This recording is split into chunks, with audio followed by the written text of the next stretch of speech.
तो dear students, जैसे कि आपको पता है कि हम first year chemistry chapter number 2 atomic structure की सीरीज स्टार्ट कर चुके हैं और अब तक हमने 9 लेक्चर अपलोड कर दिए हैं और आज हम लेके आए हैं लेक्चर नंबर 10। और आज के लेक्चर में हम डिस्कस करने वाले हैं defects of Bohr atomic model and last में हम डिस्कस करेंगे spectrum and types of spectrum. तो सबसे पहले हमारे पास है defects of Bohr atomic model. तो साइंटिस्ट बोहर ने जो एटॉमिक मॉडल पेश किया था उसके अंदर कुछ डिफेक्ट्स थे, उसको हम डिस्कस करते हैं। सबसे पहला जो डिफेक्ट था स्टूडेंट्स ये है कि बोहर का जो मॉडल है, Bohr atomic model or Bohr model is valid for mono electronic system. यानी कि ये बोहर का जो मॉडल है ये सिर्फ मोनो इलेक्ट्रॉनिक सिस्टम के लिए ही वैलिड है। स्टूडेंट, सिस्टम से मुराद यहाँ पर मेरी आयन से या फिर एटम्स की है, आयन और एटम, यानी कि मोनो इलेक्ट्रॉनिक आयन और मोनो इलेक्ट्रॉनिक एटम के लिए ये वैलिड है। यानी कि वो एटम जिसके पास एक इलेक्ट्रॉन मौजूद हो, ठीक है, या फिर वो आयन जिसके पास एक इलेक्ट्रॉन हो, उसी के लिए ये मॉडल वैलिड है। फॉर एग्जांपल हमारे पास है हाइड्रोजन हो या फिर हाइड्रोजन लाइक एलिमेंट हो, यानी कि जैसे हाइड्रोजन के पास एक इलेक्ट्रॉन है तो दूसरा कोई एलिमेंट हो उसके पास एक इलेक्ट्रॉन हो, उसी के लिए वैलिड है। जैसे हाइड्रोजन हो गया हमारे पास, और इसके अलावा हीलियम के पास 2 इलेक्ट्रॉन है, एक हीलियम लॉस कर देगा, He+ आयन बनेगी और अब इसके पास एक इलेक्ट्रॉन है, He+ ion content single electron. इसी तरीके से अगर हमारे पास लिथियम है, लिथियम के पास वैसे 3 इलेक्ट्रॉन्स होते हैं, तो ये 2 इलेक्ट्रॉन लॉस करेगी तो 2+ आ जाएगा, तो अब इस Li+ आयन के पास एक इलेक्ट्रॉन है, ठीक है। इसी तरीके से बेरिलियम के पास 4 इलेक्ट्रॉन है, 4 एटॉमिक नंबर है ना, तो अगर बेरिलियम 3 इलेक्ट्रॉन लॉस कर दे तो अभी बेरिलियम आयन बन गई और इसके पास अभी एक इलेक्ट्रॉन है। हाइड्रोजन के पास भी एक इलेक्ट्रॉन, हीलियम आयन के पास भी एक इलेक्ट्रॉन और लिथियम आयन के पास भी, और बेरिलियम, इनके लिए ये इन स्पीशीज़ को या इन एलिमेंट को हम नाम देते हैं मोनो इलेक्ट्रॉनिक सिस्टम, और इसी के लिए वैलिड है। Bohr model is not valid for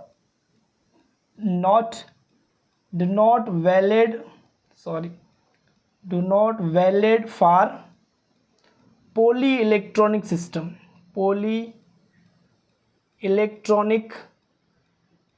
अगर कोई ऐसा एटम और आयन जिसके पास एक से ज़्यादा इलेक्ट्रॉन है तो उसे हम कहेंगे पॉली इलेक्ट्रॉनिक सिस्टम। स्टूडेंट, जैसे हमारे पास है लिथियम 3 इलेक्ट्रॉन है, बोरॉन, बेरिलियम, मैग्नीशियम, ठीक हो गया, ETC, ऐसे जो पॉली इलेक्ट्रॉन एक से ज़्यादा इलेक्ट्रॉन रखने वाले एलिमेंट, उनके लिए ये मॉडल वैलिड नहीं है। एक तो ये बड़ा ड्रॉबैक है या डिफेक्ट है। सेकंड डिफेक्ट ये है कि Bohr consider electron as a particle nature, electron as a particle, कि इलेक्ट्रॉन एज अ पार्टिकल है जो एटम के अराउंड सर्कुलर और पाथ के अंदर रिवॉल्व करता है, जैसे सर्कुलर ऑर्बिट का नाम दिया था बोहर ने कि electron is a particle nature. But scientist de Broglie ने ये प्रूव कर दिया, ये बता दिया कि इलेक्ट्रॉन जो है भाई साहब, इलेक्ट्रॉन जिसे आप पार्टिकल कह रहे हैं, इलेक्ट्रॉन पार्टिकल भी बिहेव करता है और इलेक्ट्रॉन वेव की तरह भी बिहेव करता है। यानी कि इलेक्ट्रॉन के यहाँ पर हमारे पास दोनों नेचर है, पार्टिकल नेचर भी है इलेक्ट्रॉन और वेव नेचर भी है। तो इस बात को बोहर एक्सप्लेन नहीं कर पाए कि पार्टिकल नेचर तो कहा मगर वेव का कोई कंसेप्ट नहीं दिया, ठीक हो गया। तो ये भी यानी कि सेकंड ड्रॉबैक आ गया। थर्ड ड्रॉबैक क्या था स्टूडेंट्स? तो थर्ड बात ये कि Bohr calculate the position and position and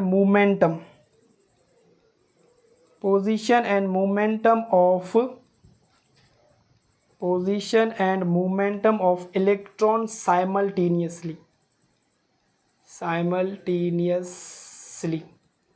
यानी कि बोर ने इलेक्ट्रॉन की पोजीशन भी बता दी और इलेक्ट्रॉन का मोमेंटम भी बता दिया, यानी कि इलेक्ट्रॉन का रेडियस भी बता दिया कि न्यूक्लियस से इलेक्ट्रॉन कितने फासले पे है और उस फासले पे उस इलेक्ट्रॉन की मोमेंटम क्या है। जबकि हेजनबर्ग साइंटिस्ट था, उन्होंने हेजनबर्ग अनसर्टेनिटी प्रिंसिपल पेश किया था। मैं यहाँ पर लिख रहा हूँ Heisenberg according to the Heisenberg principle के मुताबिक इलेक्ट्रॉन की पोजीशन और मोमेंटम साइमल्टेनियसली फाइंड करना इम्पॉसिबल है। अकॉर्डिंग टू दी हेजनबर्ग के इट इज़ इम्पॉसिबल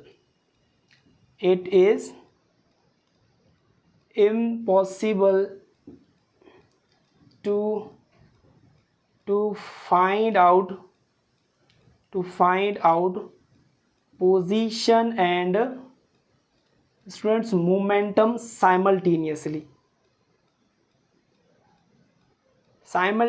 एक ही साथ इलेक्ट्रॉन की आप पोजीशन और मोमेंटम बता नहीं सकते।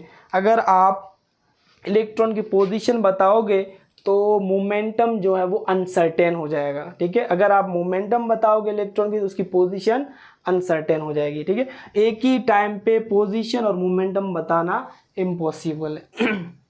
ठीक हो गया। तो ये यानी कि ड्रॉबैक था थर्ड नंबर के बोर मॉडल वायोलेट दी हेजनबर्ग अनसर्टेनिटी प्रिंसिपल या बोर मॉडल वायोलेट दी डी ब्रोगली हाइपोथेसिस, ठीक है। तो ये भी ड्रॉबैक है। उसके बाद फोर्थ नंबर ड्रॉबैक ये है कि बोर मॉडल कैन नॉट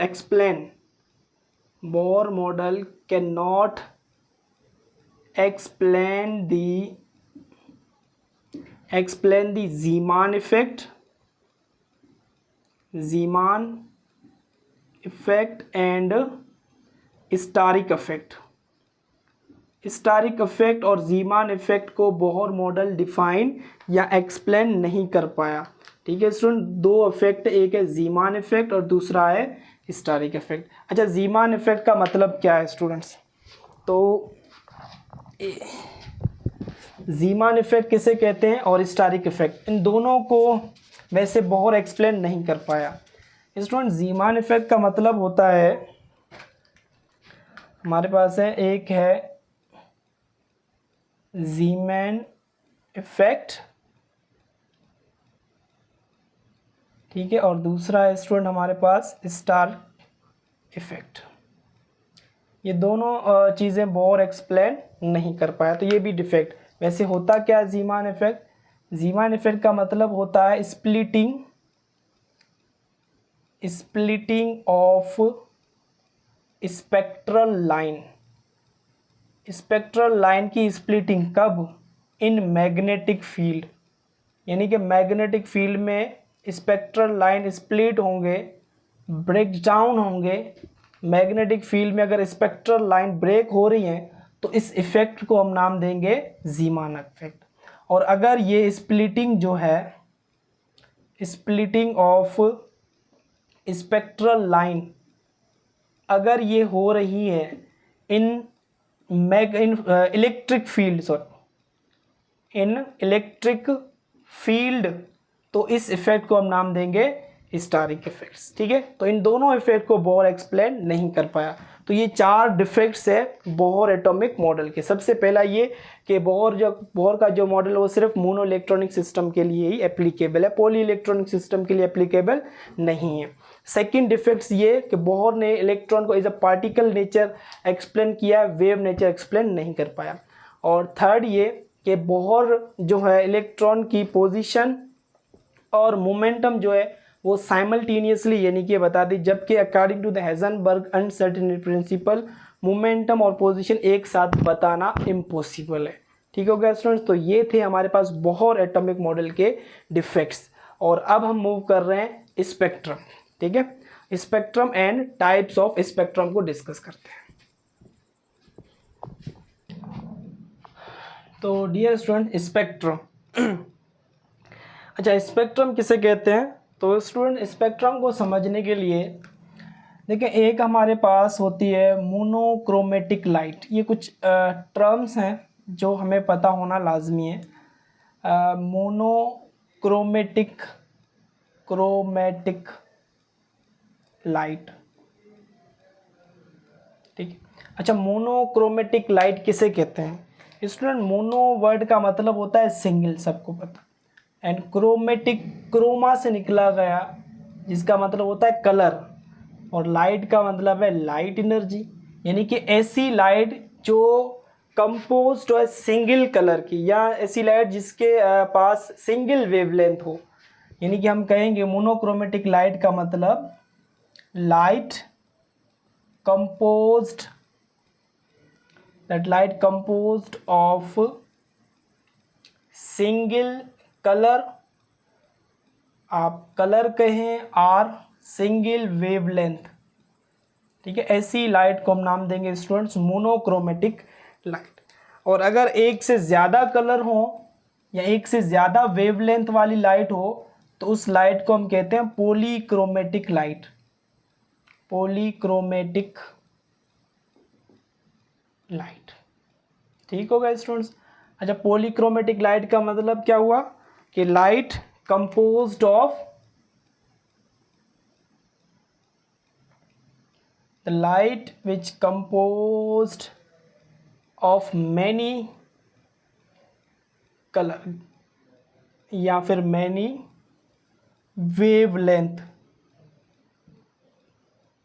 ठीक है। ऐसी लाइट को हम कहेंगे पॉलीक्रोमेटिक लाइट, ठीक है। और जब स्टूडेंट्स ये पॉलीक्रोमेटिक लाइट, जैसे हमें पता है कि सूरज की जो रोशनी है, सनलाइट, जिस जहाँ वाइट लाइट जो है जिसे हम कहते हैं, वो पॉलीक्रोमेटिक लाइट है ना। यानी कि इसके अंदर सनलाइट जो है 7 कलर से मिलके यानी कि बनती है, जो हमारी पॉलीक्रोमेटिक लाइट हो गई। यानी कि 7 कलर की कॉम्बिनेशन है, ठीक है। और यही वाइट लाइट कहो या फिर polychromatic light, when polychromatic light or student white light, एक ही बात है, क्योंकि वाइट लाइट ही पॉलीक्रोमेटिक लाइट है। वाइट लाइट और पॉलीक्रोमेटिक लाइट को जब हम पास करेंगे, पास्ट थ्रू प्रिज्म, जब इस पॉलीक्रोमेटिक लाइट और वाइट लाइट को हम पास करेंगे स्टूडेंट फ्रॉम और थ्रू प्रिज्म, तो क्या होगा, ये जो लाइट है it split into several colours. और ये जो वाइट लाइट ये ब्रेक हो जाएगी सेवरल कलर्स के अंदर, और इन सेवरल कलर का जो बैंड होगा, the band of that colours is called spectrum. उसे स्टूडेंट हम नाम देंगे स्पेक्ट्रम का, ठीक है। स्पेक्ट्रम का मतलब होगा बैंड ऑफ कलर। अब देखें फॉर एग्जांपल, ये रहा हमारे पास प्रिज्म, ठीक है, दिस इज अ प्रिज्म। अब इस प्रिज्म में से ये हमारे पास कोई सोर्स है जिसमें से हमारे पास ये लाइट आ रही है, और ये लाइट कौन सी है? पॉलीक्रोमेटिक लाइट है। मैं PCL लिख रहा हूँ शॉर्ट फॉर्म में, पॉलीक्रोमेटिक लाइट। इस पॉलीक्रोमेटिक लाइट को जब हम प्रिज्म में से पास करेंगे ना, तो ये पॉलीक्रोमेटिक लाइट जो स्प्लिट हो जाएगी सेवरल कलर्स के अंदर। इन सेवरल कलर का ये जो बैंड है, ये पूरा बैंड हमारे पास कहलाएगा, स्क्रीन के ऊपर जो बैंड आता है दैट इज कॉल्ड स्पेक्ट्रम, ठीक है। अब स्टूडेंट्स, यहाँ पर ये जो स्पेक्ट्रम के अंदर ये जो प्रोसेस हो रहा है स्प्लिटिंग ऑफ लाइट का, जैसे सपोज करो हमारे पास ये प्रिज्म है, और ये हम सपोज करो सन लाइट यूज़ कर रहे हैं। ये सपोज सूरज सन है, और यहाँ से ये लाइट आ रही है सनलाइट, ठीक है। तो ये जब ये सनलाइट प्रिज्म में आती है, तो यहाँ पर एक प्रोसेस होता है जिस प्रोसेस को हम कहते हैं स्टूडेंट बेंडिंग। कि लाइट की यहाँ पर क्या होगी? बेंडिंग, या फिर आप कह सकते हैं कि लाइट यहाँ पर डिस्पर्शन होगी, लाइट की बेंडिंग कहो, या फिर स्टूडेंट आप कह सकते हो डिस्पर्शन ऑफ लाइट, या फिर यहाँ पर होगी स्प्लिटिंग ऑफ लाइट। कोई भी टर्म आप यूज़ कर सकते हो।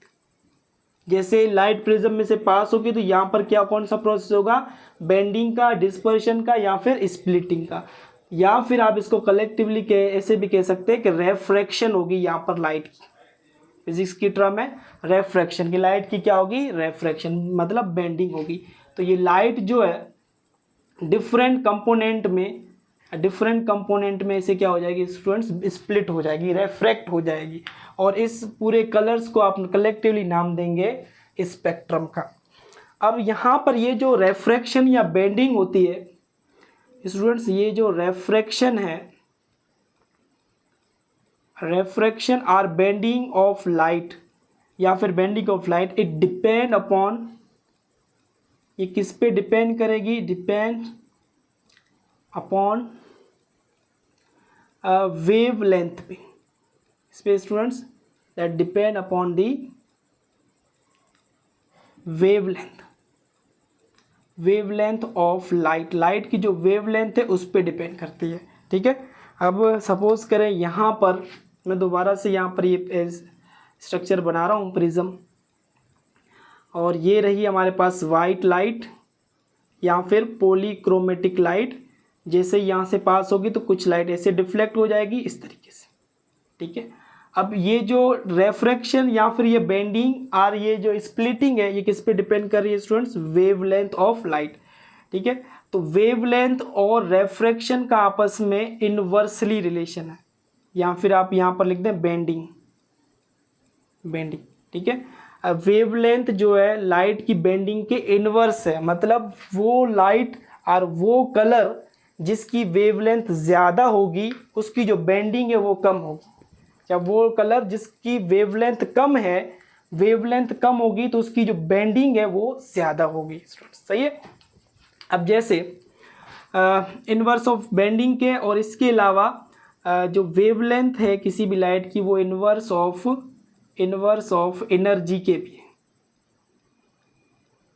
ठीक हो गया स्टूडेंट्स, एनर्जी ENERGY स्पेल क्या होगा, स्पेलिंग आल्सो इनवर्स विथ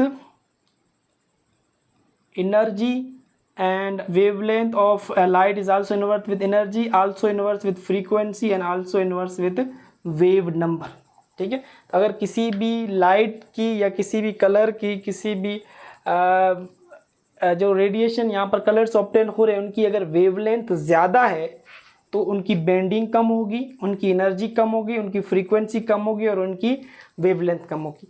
अब स्टूडेंट्स आपसे एक क्वेश्चन से देखें कि हमारे पास जब भी प्रिज्म में से वाइट लाइट पास करते हैं, ठीक है student, that is a white light, और वाइट लाइट हमें पता है कि पॉलीक्रोमेटिक लाइट है। ठीक है, वाइट लाइट, तो ये वाइट लाइट हमें पता है 7 कलर्स के अंदर ब्रेक हो जाती है, 7 कलर्स। ठीक है, यहाँ से हमारे पास कितने कलर्स बन जाएंगे, 7, 1 2 3 4 5 6 और ये मैं 7 लिख रहा हूँ। ठीक हो गया, और इन 7 कलर्स के क्या नाम है स्टूडेंट, सबसे ऊपर हमारे पास, अच्छा इन कलर्स के नाम याद करने हैं तो आप ये एक नोमिनिक्स है टोटका जिसे कहें हम, वो याद कर लें, रोएगी बीवी, ठीक है, रोएगी बीवी। तो इस तरीके से सिंपली आप याद कर सकते हैं। R फॉर क्या है स्टूडेंट्स, ये हमारे पास है red, O for orange, Y for yellow, green. ठीक हो गया, ग्रीन के बाद ब्लू और इंडिगो और V फॉर वायलेट। तो ये हमारे पास वाइट लाइट का स्पेक्ट्रम है। ठीक है, जिसे हम कॉन्टिन्यूस स्पेक्ट्रम भी कहते हैं स्टूडेंट। सही हो गया।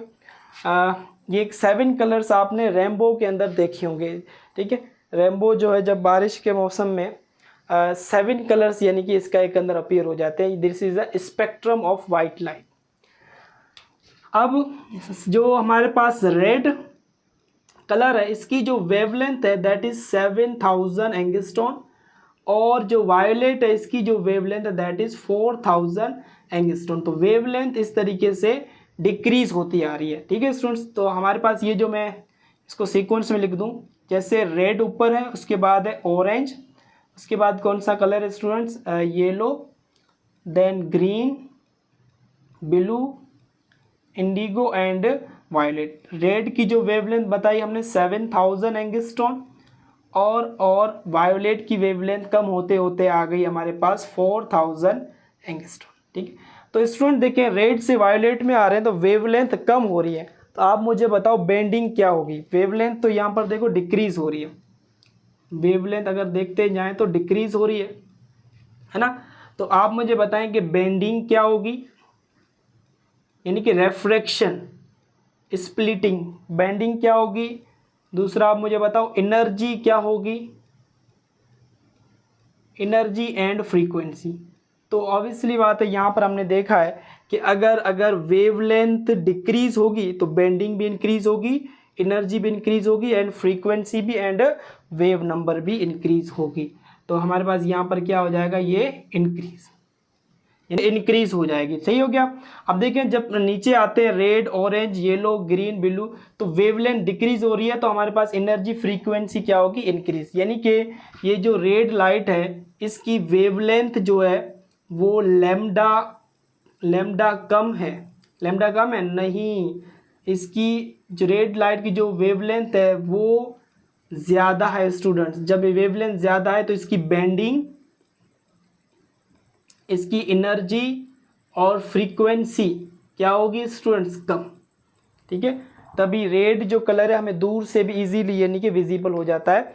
इसका रीज़न ये है स्टूडेंट के रेड लाइट की वेवलेंथ ज़्यादा होती है और जिसकी वेवलेंथ ज़्यादा होगी उसकी बेंडिंग, उसकी एनर्जी, फ्रीक्वेंसी, वेव नंबर क्या होंगे, कम होंगे।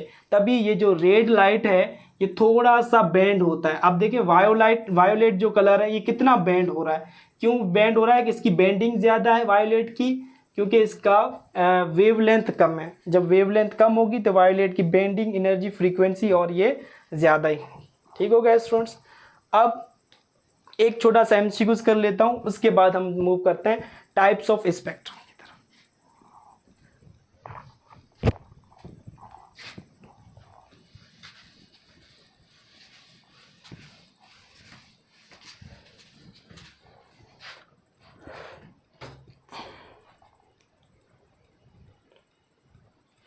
अच्छा, अब स्टूडेंट्स एक छोटा सा एमसीक्यूज, आप मुझे ऑप्शन दे रहा हूँ। ए ऑप्शन है आपके पास रेड, बी ऑप्शन है स्टूडेंट्स आपके पास ऑरेंज, ऑरेंज कलर, और सी ऑप्शन आपके पास है येलो। ठीक है, आपको क्वेश्चन ये है कि इनको अरेंज करें, arrange in order of energy, energy के ऑर्डर में अरेंज करें कि इन तीनों में से एनर्जी किसकी ज़्यादा है। सही है, तो हम पढ़ के आए हैं। यहाँ पर देखें स्टूडेंट्स रेड की वेवलेंथ है 7000 एंगस्ट्रॉम, ऑरेंज की उससे कम होगी, येलो की उससे कम होगी, ग्रीन की उससे ही कम होगी। सही हो गया। तो जब इनकी वेवलेंथ कम है, रेड की वेवलेंथ ज़्यादा है ऑरेंज से, ठीक है, ऑरेंज की ज़्यादा है येलो से, जब वेवलेंथ डिक्रीज कर रही है तो एनर्जी क्या होगी स्टूडेंट, एनर्जी इंक्रीज करेगी। तो येलो जो कलर है इसकी वेवलेंथ कम है तो इसकी एनर्जी क्या होगी, ज़्यादा, किससे, ऑरेंज से, और ऑरेंज की एनर्जी ज़्यादा किससे, रेड से। ठीक है, तो कम एनर्जी वाला कौन है, रेड की एनर्जी कम है। रीजन ये कि इसकी वेवलेंथ ज़्यादा है 7 एंगस्ट्रॉम। ठीक है, तो इस तरीके से क्वेश्चन आपको दे सकते हैं कि फ्रीक्वेंसी बताएं, फ्रीक्वेंसी भी, एनर्जी भी, और बेंडिंग और वेव नंबर, ये तीनों इनवर्स है वेवलेंथ पे। इस रिलेशनशिप को देखकर आप कोई भी एमसीक्यू सॉल्व कर सकते हैं। ठीक हो गया। अब टाइप्स ऑफ स्पेक्ट्रम पे बढ़ने से पहले आपको पता होना चाहिए व्हाट इज स्पेक्ट्रोस्कोपी। स्पेक्ट्रोस्कोपी किसे कहते हैं स्टूडेंट, स्पेक्ट्रोस्कोपी केमिस्ट्री की एक ब्रांच कहते हैं जिसमें हम स्टडी करते हैं। Spectroscopy is a study of spectrum.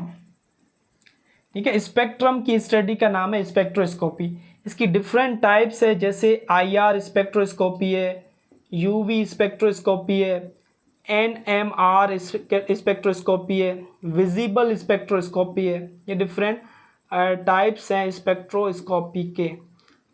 Scopy जैसे मास स्पेक्ट्रोस्कोपी भी आ जाता है स्टूडेंट्स, ठीक है। और उसके बाद दूसरी टर्म है हमारे पास स्पेक्ट्रोमीटर। व्हाट इज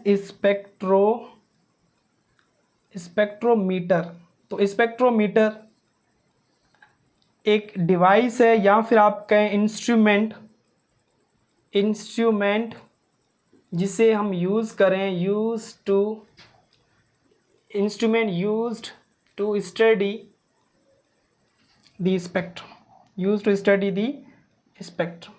स्पेक्ट्रम को जो स्टडी करें, इंस्ट्रूमेंट को यूज़ करते हुए उस इंस्ट्रूमेंट को कहेंगे स्पेक्ट्रोमीटर। स्पेक्ट्रोमीटर एक डिवाइस है जिसकी मदद से हम स्पेक्ट्रम की स्टडी करते हैं या स्पेक्ट्रम को ऑब्जर्व करते हैं। ठीक है, device which use to observe the spectrum is called spectrometer. ठीक हो गया। तो ये था स्पेक्ट्रम के बारे में, और अब पढ़ते हैं types of spectrum.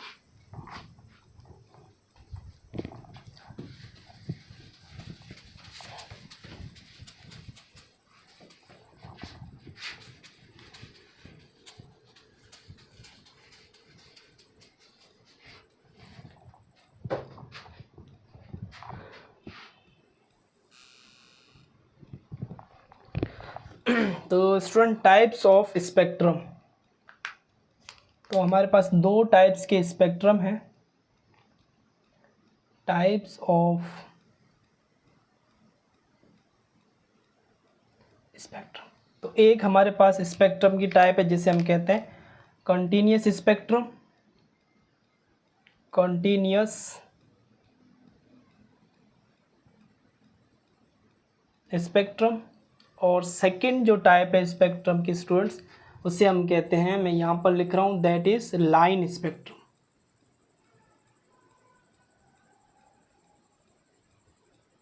Line spectrum. ठीक हो गया। तो कंटिन्यूअस स्पेक्ट्रम और लाइन स्पेक्ट्रम किसे कहते हैं? अब देखें स्टूडेंट, जब हमारे पास कोई वाइट लाइट हो, व्हेन वाइट लाइट या स्टूडेंट इनकेंडिसेंट लाइट या बल्ब की जो रोशनी है, वाइट लाइट होगी, इनकेंडिसेंट लाइट होगी, बल्ब की रोशनी होगी, इसको अगर हम पास करें, is passed through prism. Pass through prism में से पास करेंगे, ठीक है, तो बैंड ऑफ कलर मिलेगा हमें। द बैंड ऑफ कलर्स, और उसे बैंड ऑफ कलर को स्टूडेंट हम नाम दे देंगे कंटिन्यूअस स्पेक्ट्रम। अब किस तरीके से, अब देखें स्टूडेंट, अब हमारे पास ये रहा प्रिज्म, ठीक है, और ये रही हमारे पास सन, और ये रही सन में से जो रेडिएशन आ रही है वाइट लाइट, ठीक है। तो इस वाइट लाइट को जब हम प्रिज्म में से पास करेंगे तो हमें बताया यहाँ पर 7 कलर्स बन जाते हैं ना, अभी हमने पढ़े हैं, विबग्योर और रोएगी बीवी, इस तरीके से आप याद रख सकते हैं।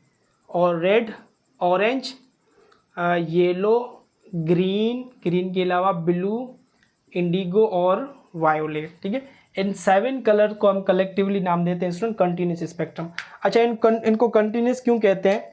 इनको कंटिन्यूस इसलिए कहते हैं कि ये जो कलर्स होते हैं स्टूडेंट्स आपस में इतने डिफ्यूज्ड होते हैं, ये कलर्स आपस में क्या होते हैं, डिफ्यूज्ड होते हैं, इनके बीच में कोई डार्क स्पेस नहीं होता, जिसे हम कहते हैं there is no line of demarcation, ठीक है। तो दो कलर्स के बीच में कोई लाइन ऑफ डिमोर्केशन या डार्क स्पेसेस नहीं होते, और इसी स्पेक्ट्रम को हम कहते हैं कि ये स्पेक्ट्रम कौन सा होगा हमारे पास, ये कॉन्टिन्यूस स्पेक्ट्रम होगा। और कॉन्टिन्यूस स्पेक्ट्रम जो होता है स्टूडेंट्स, वो मोस्टली बल्क मटेरियल, अगर बल्क में मटेरियल होता है, लार्ज अमाउंट में अगर कोई मटेरियल है, तो उसका अगर हम स्पेक्ट्रम बना रहे हैं ना, तो वो कॉन्टिन्यूस स्पेक्ट्रम होता है, सही है। उसके बाद हमारे पास है लाइन स्पेक्ट्रम। अच्छा, लाइन स्पेक्ट्रम क्या हो, डेफिनेशन क्या है, तो इसकी मैं डेफिनेशन लिखूं कि व्हेन लाइट या फिर student energy emitted from excited atom. अगर कोई एक्साइटेड एटम, सपोज करो कोई हमारे पास एटम्स है, गैसेस है, उसको हमने हीट किया या करंट पास किया तो वो क्या करेंगे, एटम क्या हो जाएंगे, एक्साइट हो जाएंगे। फिर एक्साइट होने के बाद क्या जाएंगे, फिर डी एक्साइटेशन में। जब डी एक्साइटेशन में जाएंगे तो वो एनर्जी इमिट करेंगे, या फोटोन जिसे कहते हैं, क्वांटा कहते हैं। वो क्वांटा अगर हम प्रिज्म में से पास करेंगे और स्पेक्ट्रम बनेगा, वो हमारा लाइन स्पेक्ट्रम कहलाएगा। ठीक है, तो when energy emitted from excited atom to pass from prism, ठीक है, तो पास फ्रॉम प्रिज्म, और जो स्पेक्ट्रम मिलेगा उस स्पेक्ट्रम को नाम देंगे हम स्टूडेंट्स लाइन स्पेक्ट्रम। देखें किस तरीके से हमारे पास ये रहा प्रिज्म, और हमने क्या किया, यहाँ पर ये लिया स्टूडेंट डिस्चार्ज ट्यूब। ठीक है, और इस डिस्चार्ज ट्यूब के अंदर हमारे पास मौजूद है गैसेस। ठीक है, और इस गैसेस को हमने प्रोवाइड किया करंट प्रोवाइड करें या फिर आप इसको हीट करें, तो इसके अंदर तमाम एटम जो मौजूद है गैस के, वो सारे क्या हो जाएंगे, एक्साइटेड हो जाएंगे।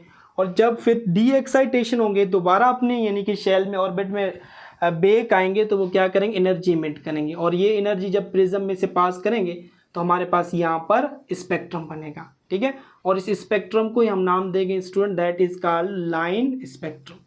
और यहाँ पर ये इसको लाइन स्पेक्ट्रम कह रहे हैं क्योंकि यहाँ पर दो कलर्स के बीच में यहाँ पर डार्क स्पेसेस होते हैं, जिसे हम कहते हैं लाइन ऑफ डिमोर्केशन। यानी कि यहाँ पर ये जो कलर्स जो हैं एक दूसरे के साथ मिक्स नहीं होते। The colours are not diffuse to each other, there is not diffuse, या फिर हम कहेंगे there is a line of demarcation, there is line of demarcation between two colours. दो कलर्स के बीच में यहाँ पर लाइन ऑफ डिमोर्केशंस आ जाती हैं। और इसके अलावा स्टूडेंट्स ये जो लाइन स्पेक्ट्रम्स होते हैं, हर एटम का अपना अपना लाइन स्पेक्ट्रम होता है। तो line spectrum is a characteristic spectrum of an atom. जैसे हमारे थंब एक्सप्रेशन हमारी आइडेंटिटी है, इसी तरीके से लाइन स्पेक्ट्रम हर एटम की अपनी अपनी आइडेंटिटी है। जैसे सोडियम का जो स्पेक्ट्रम है उसके दो येलो कलर्स ऑब्टेन होते हैं, तो हम कहेंगे ये सोडियम है। ठीक है, अगर डिफरेंट एलिमेंट लेंगे तो उनके डिफरेंट कलर्स आएंगे। तो हर एलिमेंट का अपना अपना लाइन स्पेक्ट्रम होता है। तो हम लाइन स्पेक्ट्रम को कहते हैं कि it is a fingerprint for identification of element की आइडेंटिफिकेशन करने के लिए हम लाइन स्पेक्ट्रम का यूज़ करते हैं। तो लाइन स्पेक्ट्रम के लिए हम एक सेंटेंस लिखते हैं कि it is a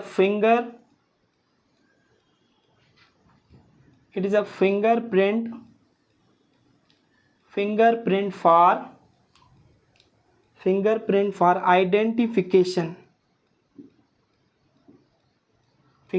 for identification of element. ठीक है, एलिमेंट की आइडेंटिफिकेशन के लिए हम यानी कि लाइन स्पेक्ट्रम को यूज़ करते हैं। अब स्टूडेंट्स देखें, लाइन स्पेक्ट्रम की भी हमारे पास ना दो टाइप्स होती हैं। अब उस दो टाइप्स को देख लेते हैं थोड़ा 2 मिनट के लिए। जैसे लाइन स्पेक्ट्रम की हमारे पास लाइन स्पेक्ट्रम, ठीक है, एक है जिसे हम कहते हैं एब्जॉर्प्शन लाइन स्पेक्ट्रम। ठीक है, और दूसरा स्टूडेंट जिसे हम कहते हैं इमिशन लाइन स्पेक्ट्रम। ठीक हो गया। अब एब्जॉर्प्शन क्या होता है और इमिशन क्या होता है, इसको समझना। अब सबसे पहले हम बात करते हैं एब्जॉर्प्शन लाइन स्पेक्ट्रम की।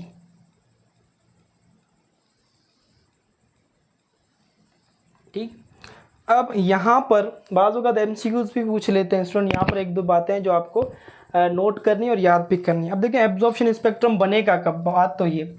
अब हमारे पास सपोज करो देखें कोई भी गैस का सैंपल है, यहाँ पर ये कोल्ड गैस है, कोल्ड गैसियस मिक्सचर है हमारे पास। ठीक है, मतलब कि इसके अंदर तमाम जो भी एटम है वो ग्राउंड स्टेट में मौजूद है। They are all atoms are present in ground state. अब इसमें से हम अगर यहाँ से कोई electromagnetic light, electromagnetic radiation pass करें। क्या पास करें students? Electromagnetic radiation, electromagnetic radiation या कोई लाइट एनर्जी इस गैसियस सैंपल में से पास करें तो क्या होगा, कुछ रेडिएशन यहाँ से ये एटम एब्जॉर्ब कर लेंगे और कुछ रेडिएशन यहाँ से इस आगे हम प्रिज्म रख देंगे, पास हो जाएंगी और यहाँ से इस प्रिज्म में से पास होंगी और यहाँ पर एक स्पेक्ट्रम बनेगा। उस स्पेक्ट्रम को हम नाम देंगे स्टूडेंट्स एब्जॉर्प्शन लाइन स्पेक्ट्रम। क्यों? क्योंकि यहाँ पर ये जो लाइन्स आएंगी, these lines are dark lines, ठीक है, these lines are dark line होगी और जिनका जो बैकग्राउंड होगा वो होगा dark line against the bright background. तो याद रखना आपको ये है कि एब्जॉर्प्शन स्पेक्ट्रम में जो लाइंस आती हैं वो डार्क होती हैं और इनका जो बैकग्राउंड होता है वो होता है ब्राइट बैकग्राउंड, ठीक है। इसी तरीके से जो हमारे पास इमिशन स्पेक्ट्रम है, इमिशन लाइन स्पेक्ट्रम। अब इमिशन लाइन स्पेक्ट्रम में क्या होता है स्टूडेंट्स कि ये सपोज करो हमारे पास प्रिज्म है और यहाँ से ये हमारे पास गैसियस सैंपल, ये और इस गैसियस सैंपल को हमने ना डिस्चार्ज ट्यूब लिया। अब हम क्या करेंगे, यहाँ से करंट प्रोवाइड करेंगे, वोल्टेज, या इसको हीट करेंगे तो ये सारे एटम क्या हो जाएंगे स्टूडेंट्स, ये एक्साइटेड स्टेट में आ जाएंगे। They are in move in a excited state. जब एक्साइटेड स्टेट में आएंगे, जब फिर दोबारा डी एक्साइटेशन में आएंगे तो वो क्या करेंगे, एनर्जी इमिट करेंगे। अब ये वाली एनर्जी अगर हम प्रिज्म से पास करेंगे तो यहाँ पर एक स्पेक्ट्रम बनेगा और इस स्पेक्ट्रम को हम नाम देंगे स्टूडेंट्स एमिशन स्पेक्ट्रम, ठीक है। तो यहाँ पर ये जो लाइंस बनेगी, these lines are bright, bright lines होगी और जो बैकग्राउंड होगा डार्क बैकग्राउंड, डार्क बैकग्राउंड, ठीक है। तो इमिशन स्पेक्ट्रम में लाइंस जो आती हैं वो ब्राइट होती है और जो बैकग्राउंड होता है स्टूडेंट्स वो डार्क होता है, ठीक है। तो इस बातों को आपको याद करना है, मगर ये दोनों एक दूसरे की कॉपीज हैं स्टूडेंट्स, ठीक है। यानी कि जैसे हम ऐसे कहें कि जब हम पुराने ज़माने में तस्वीर वगैरह निकलवाने जाते थे तो क्या होता था, हमें पिक के साथ एक ब्लैक रोल भी देते थे, है ना। तो स्पेक्ट्रम इमिशन और एब्जॉर्प्शन भी इसी तरीके से, एक तस्वीर है और दूसरा उसका ही यानी कि वो ब्लैक रोल है जिसकी मदद से आप दूसरी पिक दूसरी भी निकलवा सकते हैं। तो ये दोनों एक दूसरे के अपोजिट हैं, बस जस्ट यहाँ पर क्या है कि एब्जॉर्प्शन में डार्क लाइंस आती हैं और ब्राइट बैकग्राउंड होता है और इमिशन में क्या है, ब्राइट लाइन है और डार्क बैकग्राउंड। तो इसको आपको देखना है और याद करना है, ठीक हो गया स्टूडेंट्स। तो ये था हमारा आज का लेक्चर जिसमें हमने बोहर के जो डिफेक्ट्स थे उनको डिस्कस किया और उसके बाद हमने स्पेक्ट्रम और टाइप्स ऑफ स्पेक्ट्रम को देखा, ठीक हो गया स्टूडेंट्स। तो स्टडी करते रहें। अल्लाह हाफिज़, टेक केयर।